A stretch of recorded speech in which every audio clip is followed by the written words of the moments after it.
नमस्कार मंडळी, कशा आहात? मजेत ना? मजेतच राहा. आज आपण साबुदाण्याचे मिनी पराठे बनवतोय. त्यासाठी इथे बारीक साबुदाणा घेतलेला आहे. 2 ते 3 पाण्याने स्वच्छ धुवून घ्यायचा. धुतल्यानंतर त्याला आपण 3 तास भिजत ठेवायचं. 3 तासाने साबुदाणा छान फुलला जातो. आता इथे साबुदाणा बारीक, 2 उकडलेले बटाटे, चवीनुसार मिरची, थोडीशी साखर, शेंगदाण्याचं कूट, चवीनुसार मीठ, लिंबू आणि कोथिंबीर हे सर्व एकजीव करून चांगला गोळा तयार करून घ्यायचा.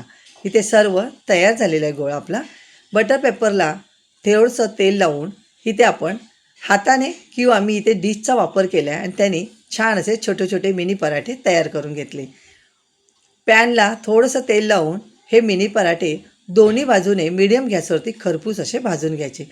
झटपट होतात आणि टेस्टी होतात. व्हिडिओ आवडला तर लाईक, शेअर, कमेंट नक्कीच.